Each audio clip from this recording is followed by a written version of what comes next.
If you watched the BET Awards a week ago, Taraji Henson, who was the host, did an outstanding job of putting into context the importance of voting. And she also brought to the attention of those viewers, the millions of people that tuned in for the awards, the Project 2025, this manifesto, this roadmap for Donald Trump if he is elected the next president of the United States. So we're going to break down for you what is Project 2025, what's in it, why should we know about it, why should we be concerned about it, and what, if anything, can we do about it. Joining me in this hour is our resident Black History professor, Black History Studies, African American Studies professor, David Ikard of Vanderbilt University, and Sam Fulwood is joining us. He is the Dean of the School of Communication at American University, and he's also the former director and founder of American Progress Leadership Institute, a program that aims to assist with the advancement of people of color in public policy. Well, later in the show, we're going to talk to a reporter from Politico who says that Donald Trump is distancing himself from this project. But we've seen him before say that he doesn't know people or he doesn't know about something, only to learn that he has a close affiliation or relationship. Welcome to the show, Professor Ikard. Welcome. Dean Fulwood, I guess I should appropriately address you. Project 2025, scary, 900 pages. Not many people have read it for obvious reasons. It's so thick and big and dense, but we should know about it. So why don't we just start simply? I'll ask you, David, give us the simple summation of what Project 2025 is.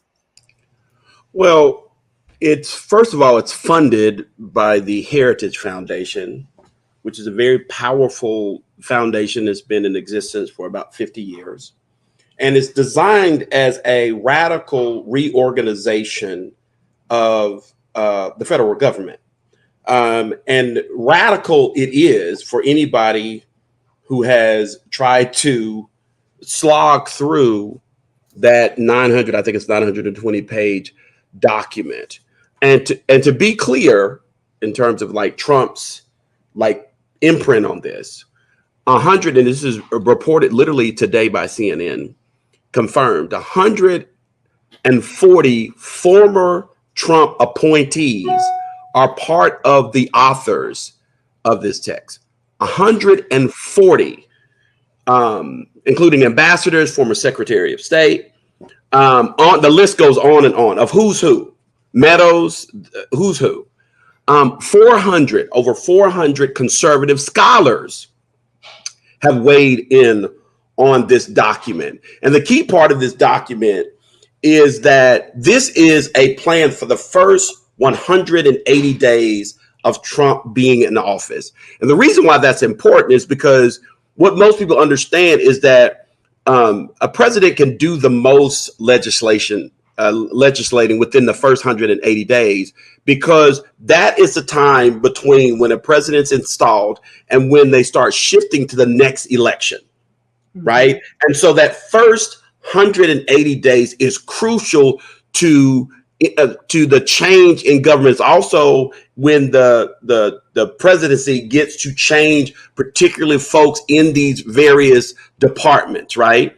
And so part of what this document also does is it says that what the president should do is start cleaning house in all these various departments and replacing the rank and file in these departments with conservative Trump loyalists, right? Literally firing tens of thousands of people, replacing them with Trump loyalists who actually have to swear an oath to Trump, right? In this regard. It eliminates, it attacks the Department of Education, it proposes to completely eliminate that department. It tries to roll back any of the Biden policies about loan forgiveness, right? Makes the argument that all loans should be paid back and that it should cut back on any type of loans that are tied to low income groups, which of course Black people are disproportionately represented. It attacks African American studies programs. It attacks gender studies programs. It attacks LGBT programs, and it rolls back in environmental protections. And why that isn't so important for Black people is that I had to look up and make sure my stats were correct. 80%, close to 80% of Black Americans live within 30 miles of a coal-fired power plant. Mm. And Black folks are like 3 times as likely to develop illness or die as a result of being exposed to pollution. There's a major exodus, right, from Midwestern states to the South, primarily because of environmental dynamics. And what they're proposing is to eliminate or radically reduce the regulation of these gases, right? Mm-hmm. And which, of course, again, disproportionately affects Black folks. Now, only about 56% of white folks are in the same positions in terms of their location to these coal-fired power plants. So in a nutshell, it is literally attacking all of the safeguards that protect Black folks, including attacking any type of university or educational institution that supports any kind of diversity, equity, and inclusion, and then use the Department of Justice and the Civil Rights Division to actually go after any university, any institution, any federally supported institution that has any type of diversity, equity, and inclusion or affirmative action program. I mean, it literally is imagining that discrimination as being anti-white discrimination, right? And taking that whole woke ideology to new heights, right? I mean, any African American, anybody of the LGBTQ plus community should be terrified by this project. Yeah, thank you for that excellent breakdown and synopsis of this 920-page document that most people will not read. One of the representatives of the Heritage Foundation said, "We are in the process of the Second American Revolution."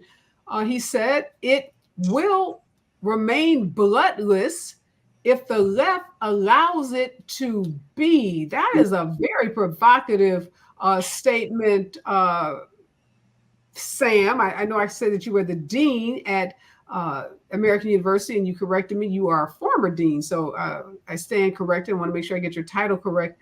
What do you make of that statement, though? That's a pretty provocative statement.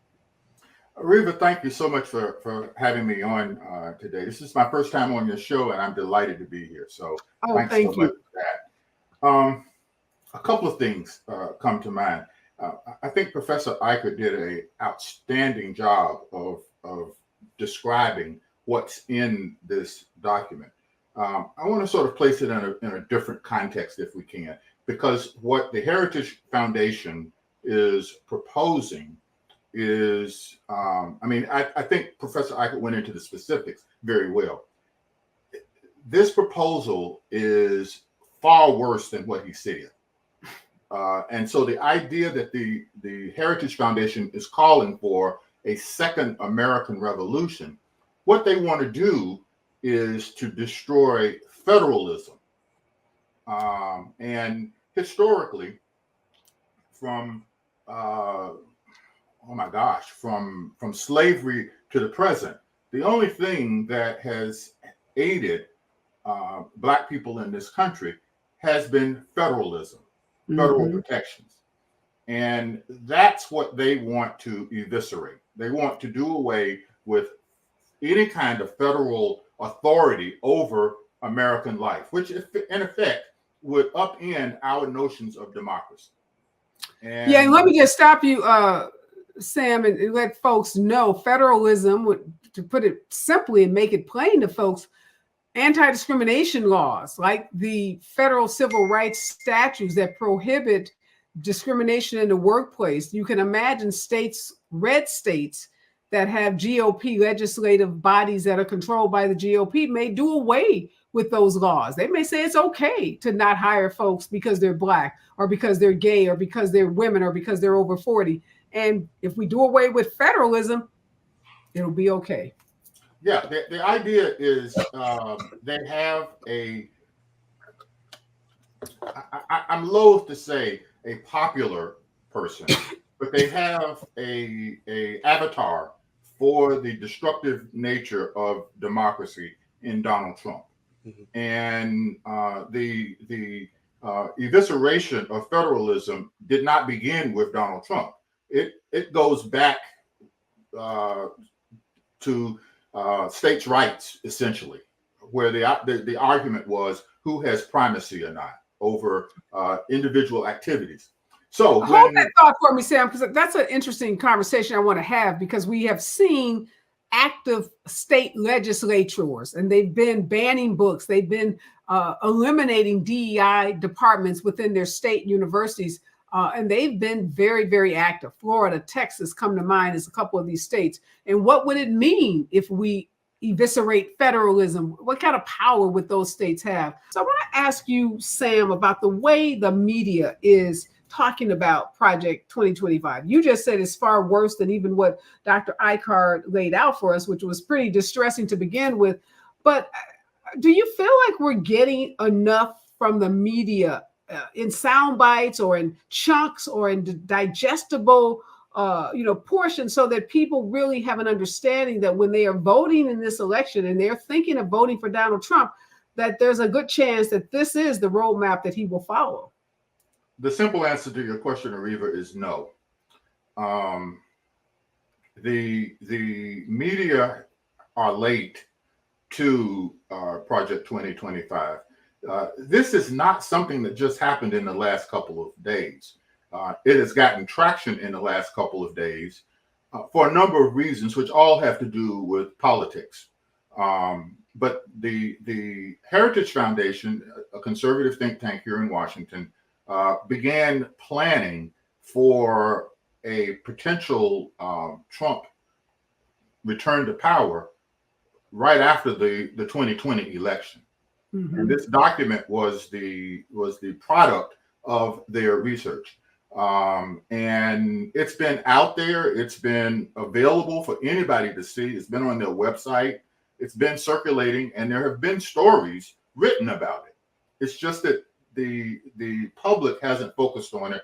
And I would argue they haven't focused on it as much because the Democrats didn't talk very much about it until President Biden appeared to be in some political trouble following his debate. That this then became an issue which had the potential for traction. And at that point, we heard the White House talking about it. We heard other coordinated voices about this. Areva, I want to make another point about 2025, if we can. I worked for 10 years in a very, very liberal think tank, the Center for American Progress. I'm still a non-resident senior fellow at the Center for American Progress. And the nature of think tanks in Washington is to do exactly what the Heritage Foundation did. So that prior to Joe Biden coming into office in 2020, the Center for American Progress laid out a roadmap for all of the things that they wanted Joe Biden to do, all of the progressive things that they wanted him to do in the first 100 days. Some of it got through, the vast majority of it did not. And so as frightening as this Project 2025 might be, I would submit to you that it is unlikely that the vast bulk of those 900 pages will not get much traction. Okay, I hear you, Sam, and yes, we understand think tanks, the job of think tanks, and both progressive and conservative. But Professor Ikard, what concerns me is that it's the spirit of the document, right? It's the spirit of destroying federalism. It's the spirit of giving power back to the states and eliminating, eviscerating power at the federal level, that power which has been in many ways the stopgap, the safety net for Black people, in particular people of color. That's what is so scary, whether they get through, check all the fine points or the bullet points in the document is not as troubling to me as some of the, the bigger picture, like let's eliminate the Department of Education. Let's redefine the Department of Justice. And we do know Trump is dead set on doing those things. Yeah, I agree with you. And again, I appreciate what Brother Fulwood is saying, because he's exactly right on all those points. But to the point that you're making, and if you look in the document, you see a lot of signaling, right? There's a lot of like critiques of critical race theory. There's a lot of talking about civil rights, but civil rights specifically for white people, and constructing like things like affirmative action, things like any kind of racial progress is somehow being anti-democratic, anti-white, right, producing inequity, inequality, right? And so this document is actually reproducing a kind of white nationalist rhetoric and ideology. And in some ways, I mean, you see it historically, it's positioning white supremacy to make a reassertion of itself so that it normalizes this type of rhetoric in terms of being anti-Black, anti-affirmative action, anti-diversity, equity, and inclusion. That's the part that should be scary, right? And that's we're already seeing that, even with Trump. Learned about. We're seeing that even with Trump not being in office. We see the attacks on DEI. We see the attacks on any efforts to, promote diversity of equity. I watched a clip. We played a clip yesterday on Fox News where they were talking about Kamala Harris. They called Kamala Harris, this woman with a resume, unparalleled resume, called her a DEI hire, said that, and then they called her colored, Dr. Ikard. I mean, it's a slur. I mean, DI now, right? Like the rhetoric now is so inflammatory that it is like it is hearkening back to like the 1960s, 1950s, where these white nationalists again are ginning up this type of anger, white anger against Black people. If it's somehow you can dump all the economic problems, the educational problems, immigration onto the backs of Black folks, like it is it is a dangerous reaffirmation of white nationalism that is rendering this as normative. So that like you're gonna start seeing more and more people use this openly racist rhetoric in like public settings, and then make the argument that I'm not being racist, I'm just stating the facts as they stand. And so that's what for me is alarmist about this. I thought, Dr. Ikard, because when we come forward, I want to talk about plans by the Trump administration to terminate the Constitution. And what does this phrase mean? This second American revolution will remain bloodless if the left allows it to be. Very provocative statement. I want to explore that a little further. And also joining us in this hour now is Mia McCarthy. She is a reporter for Politico. And I wanted you to join this conversation, Mia, because there's been a lot of talk recently about Project 2025. Sam told us a little earlier that the Democrats weren't talking a whole lot about it. The news media wasn't focused a lot on it. Black community probably first learned of it, many folks in the Black community, when Taraji Henson at the BET Awards made it a highlight of her hosting of that gala or that awards event.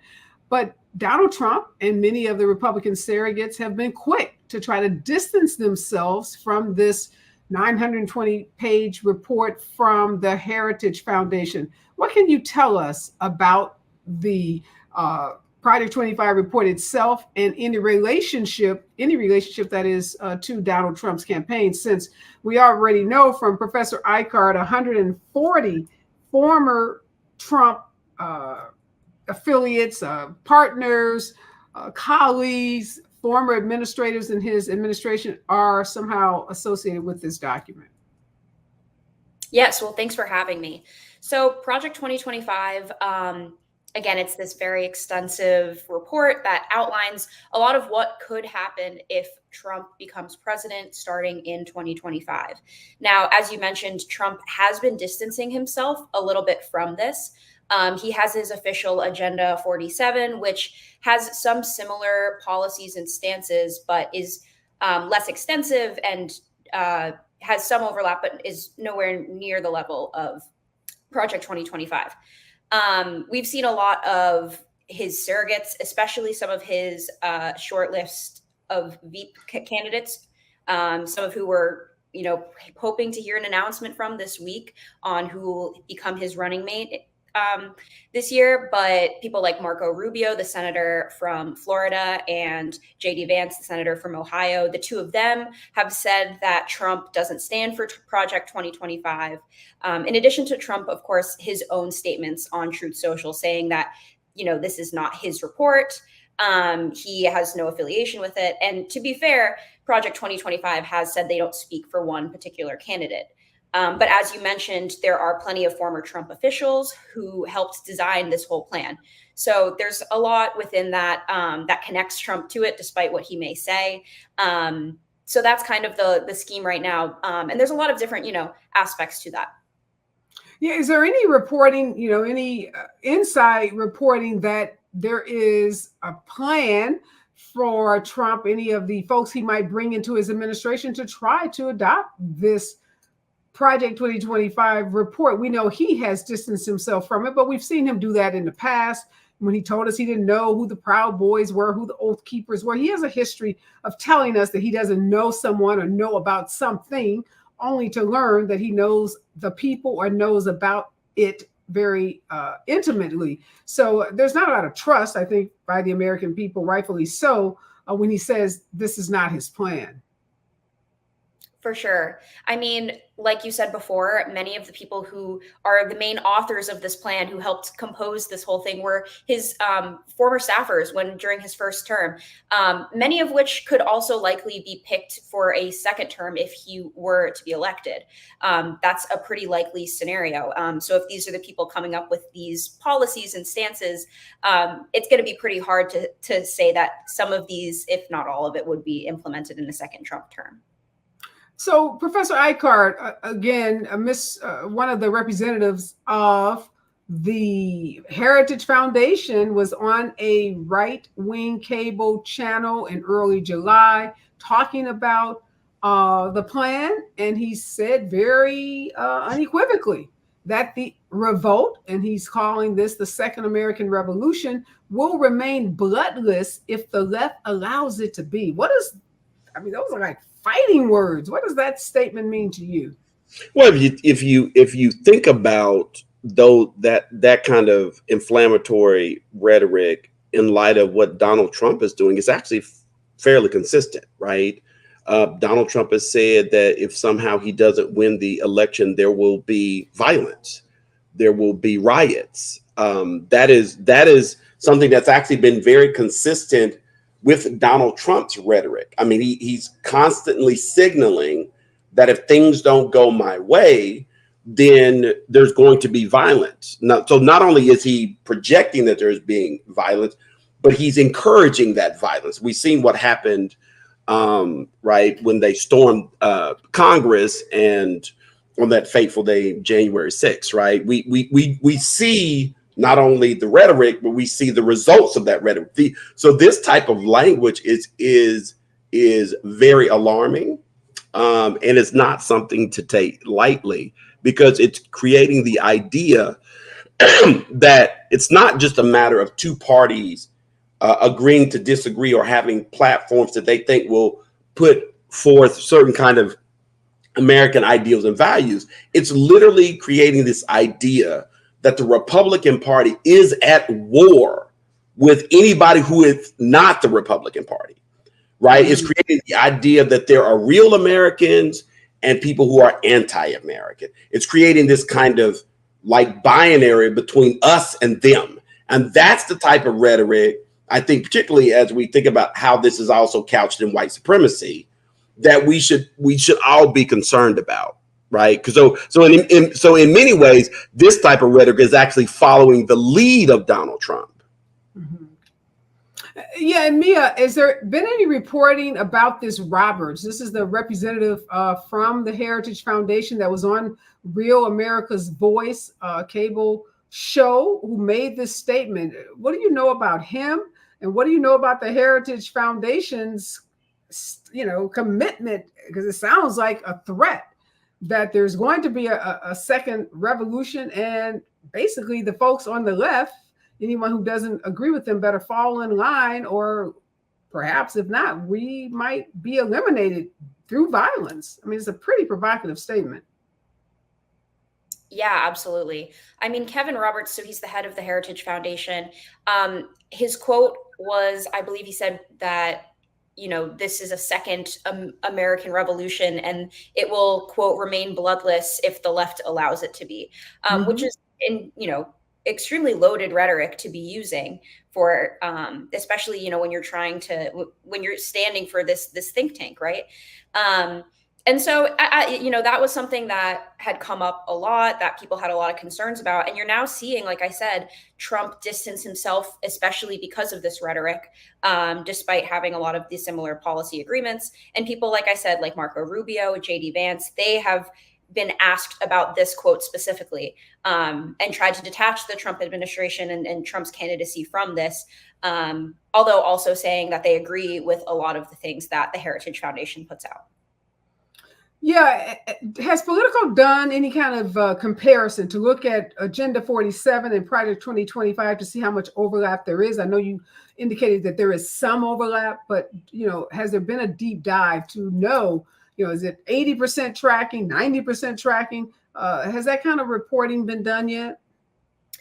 To my understanding, I have not looked into that in the exact overlap that they have.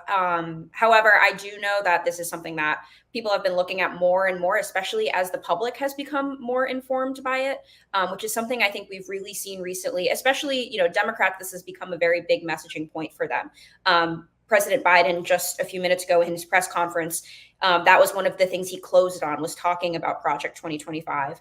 And, Democrats are really messaging. I was on Capitol Hill all day. Every Democrat mentioned Project 2025, I felt like, in every press conference I've been to this week. And they're really tying it to that threat of democracy. So that's kind of where it's laid out right now with what we're watching. And we're going to be, watching how this goes into play. Yeah, and quickly, Mia, before I let you go, the RNC starts Monday, Republican National Convention.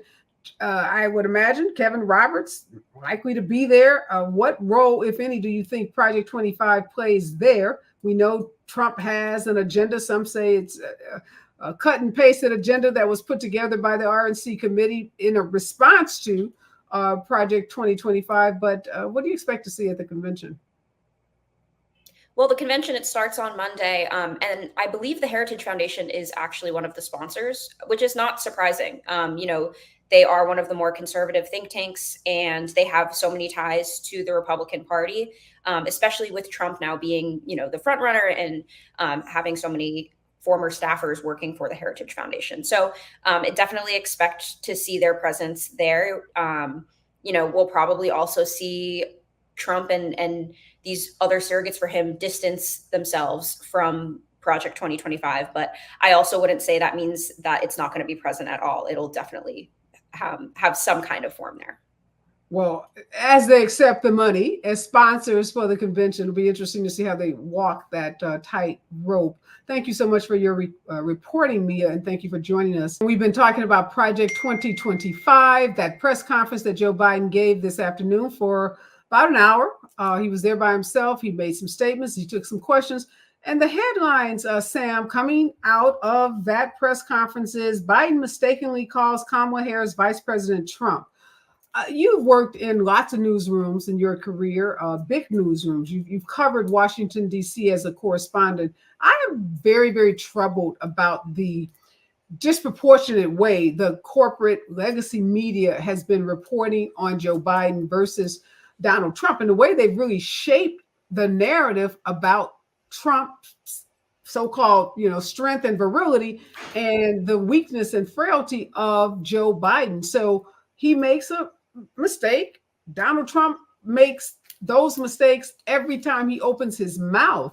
It's as if the newsrooms have decided that selling papers, getting ratings on cable shows, driving profits to the bottom line are far more important than avoiding Project 2025. I agree. I'm not shocked by that, and no one who pays attention to politics should be shocked by that. We live in a political moment. Extremism drives attention, and attention, people are struggling to turn attention into dollars. And so that's why you have a media that latches onto something when it becomes popular, because they want to capture eyeballs. I mentioned earlier, Project 2025 is not new. The media has known about it. They just didn't see the profit motive in doing this.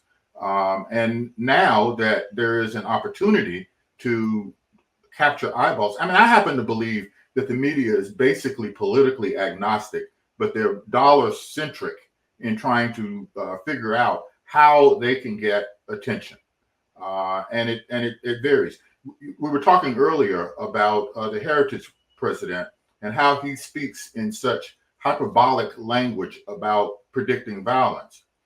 That is a classic example of extremism talk to get attention to what it is that he wants to do. And it works. The really dangerous thing about it is that it has, if you're always at the extreme, it has a numbing effect on you whenever something happens, because you have been conditioned to expect something to happen. And so that's what we see in our media. People are not shocked. Almost in every urban area that we live, we hear stories daily about people getting shot, to where now we're numb to it, that it's not a big deal. And the media doesn't respond the way that they did in a previous generation to these kinds of stories. No, you're absolutely right. Even police shooting, those stories that, when we were at home, stuck in the house because of COVID, those stories got a lot of media attention. Now, they may be buried on page 15 of a newspaper. But this is troubling, Professor Ikard, because we have a president that has performed, that has delivered on many of his promises, not all of them, but many of them. And we have a opponent who says he's going to be a tyrant on day one. No perfect candidate, obviously, and Joe Biden is far from perfect, but now this hyper focus on everything that he says. The media shows every time that he walks and might stumble, may appear to stumble, but no focus on today. There was a story that $1 billion has been captured by the IRS because of billionaire cheats, and all the money that the IRS under the Biden administration has clawed back, and the efforts that are working by the IRS, and anything that happens around climate change, or just any kind of thing that makes us better as a country, or makes our lives better, that competes for media attention. To now this narrative that Joe Biden must step down, and that's troubling to me, because it's first of all not as simple as people think. Most of these people calling for him to step down have offered no realistic plan for how that would work. And the media could care less about how it would work as long as they got eyeballs on their papers and eyeballs on their shows. So it's up to us, the voters. We can't rely on the media in this election. It probably could have never have relied on them. Thinking about the emails, Hillary Clinton's emails, the emails. The media told us they were going to be different after Donald Trump won in 2016. In some ways, they're worse. Yeah, I mean, Donald Trump's good copy. I mean, when Donald Trump says these outrageous things, people tune in. He cut his teeth on reality TV. He understands how these networks work. So he understands how to get people clicking, how to get people tuned in. He understands what the networks care about. That's why he was able, even though Hillary Clinton outraised him by millions and millions of dollars, he was able to get all of that TV time because he understood how to get on these shows. He understood he understood ratings. He understood how ratings worked, right? He had an intimate knowledge of the business side of television, right? And so, and we've seen CNN and other folks who are very critical of him give him all these platforms because they want to attract viewers. And you've seen the New York Times, they just came out, the editorial staff came out and said, oh, Biden needs to step down. Donald Trump just got convicted of a felony. And they didn't like 34. it's absolutely ludicrous. Like, so a felon, right? You don't come together and say, hey, this guy is a felon, he shouldn't be running for president, but Biden has a bad performance, and you say suddenly this guy is a disaster, he needs to step down. It is disturbing, it is problematic, but unfortunately it's also not surprising. So I think we need to, like, if you haven't tuned in, right? Particularly if you're a Black American or anybody that believes in human rights, believes in democracy, if you've been on the sidelines, if you've been tuned out to what's going on, this is the time to plug in, right? Because a lot is on the line in ways that we have never in the modern era really conceptualized. This is serious. This is not a joke. In my state of Tennessee, they've already passed legislation so that you can't use state funding to talk about reparations. They've passed state laws that said that if you're in a university classroom and somebody says something that you don't disagree with or makes you uncomfortable, you can not only drop that class, but you can report that professor. Like, these types of things have already been put into place in these legislatures, right? So this no doubt about it. That's why I said Project 25 is at work. We're running out of time here, Sam. I got about 30 seconds for you. What advice do you give people who read the papers or watch the news? Because someone asked me what paper should they read. I started to tell them the New York Times. I thought about that editorial you just mentioned, David. I said, maybe not. So I said, let me get back to you. So I'm going to ask the newspaper man, Sam, what should people read? They should be watching us here at KBLA, but what should they read? Two things I'll say. I should say that they should not be reading all day. I know people who are tuned in to talk radio, no offense, or CNN or Fox, and they hear the same story repeated every 30 minutes, and it drives them crazy. Right. So I think that you should limit your media diet to 30 minutes every day at most, and then carry on with your life. The other thing is, there's only one thing that's going to stop all of this. I mean, much of what we've said is alarmist. You've got to vote in November. We got to leave it there, Sam. That's excellent advice. This has been a really interesting and dynamic conversation. So informative. I always love it when I have smart people on. I get a lot smarter as a result of talking to smart people, and so does my audience. So again, thanks to both David Ikard and Sam Fulwood and Mia McCarthy, who was joining us a little earlier.